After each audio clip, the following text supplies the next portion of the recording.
This lesson is on box and whisker plots using the calculator. Okay, the first thing that you want to do is you always want to take your set of data and put it in a list. So we're going to need to do the same thing that we did for mean, median, mode, and range and go to Stat, Edit. I have values, so I want to clear them. So I'm going to go arrow up, clear, enter. Now that my values are gone, I can enter mine. I'm going to do number, enter, number, enter.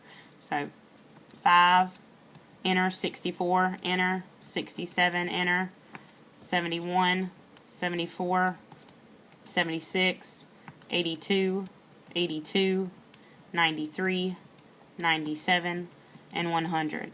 You always want to check to make sure you have the same number of values. You also, it would be helpful to just go back through your list to make sure you have the correct number of numbers. But if you if you arrow up to the last value that you have, you look in the little parentheses, that's going to tell you how many numbers you have. I have 11 in my set, and it's also telling me I finished with 11. So I know I have the correct number of values. Next thing I'm going to do is go to Stat, Calculate, same way we did mean, median, mode, and range. Press enter on one variable statistics.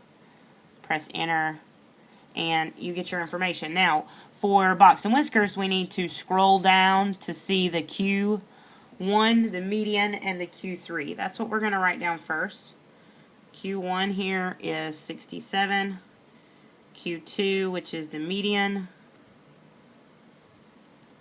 is 76. The Q3 is 93.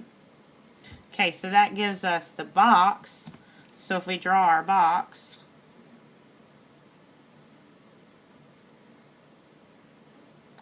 the Q1 is on the left side of the box, the Q2 is in the center, and the Q3 is on the right side. Q1 would be 67, Q2 is 76, and Q3 is 93. Okay, so we just found the box. Now we need to find the outliers to be able to find the whiskers. So the next thing we're going to do is we're going to create a box plot. So you're going to need to go to Stat Plot here. So that is, if you'll notice, it's in yellow on my calculator. So I'm going to hit the yellow button and then Y equals. That takes us to Stat Plots. You need to turn it on by pressing enter. Okay, mine is actually already on, but if yours is not, you need to make sure it's highlighting on. So here's what it would look like off. Okay, so I'm going to go and press enter on, so it's highlighting. You also need to pick the correct graph. The graph that's going to give you the outliers is this one with the little dots. So here is what it would look like not highlighted. So if you look at the one below it, you have the little dots. So I'm going to scroll till I get there. Press enter, and now I'm going to hit zoom 9. Let's try that again. Y equals, okay. Definitely want to make sure you don't have anything in Y equals. If you have something in Y equals, then that will mess up the graph. So we're going to delete that. Go to zoom 9. Now you see my box plot. Okay, so if you'll notice, I have all the values are very far to the right, except for this one little value that's in a little bubble. That bubble will be our outlier. So every time you see a little bubble, those are the outliers. So I'm going to hit the trace button. The trace button is actually blinking over here. So if I want to figure out what this value is, I'm going to hit my left arrow key. The left arrow key is telling me that the value is 5. Now it does say minimum, but we have to take into consideration that any outlier cannot actually be the minimum value.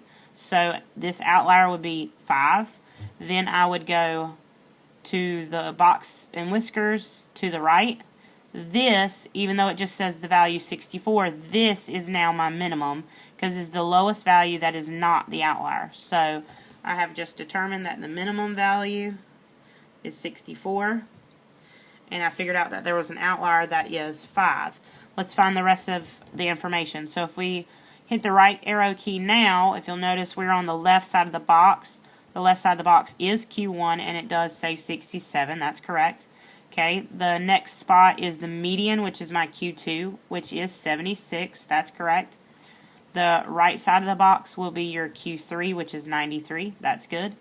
And the very far to right will be the maximum value, which is 100. Now, if you'll notice, there are no outliers farther to the right, so this is our actual maximum.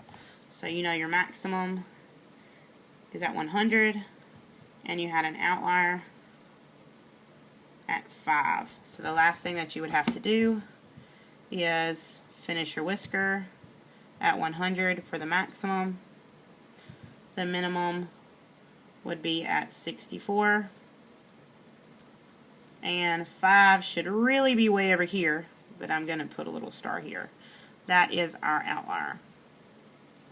Okay. These box and whisker plots are much more accurate if you were to draw them using a number line, but for our purposes, this is good enough for me. And that would be box and whisker plots using the calculator.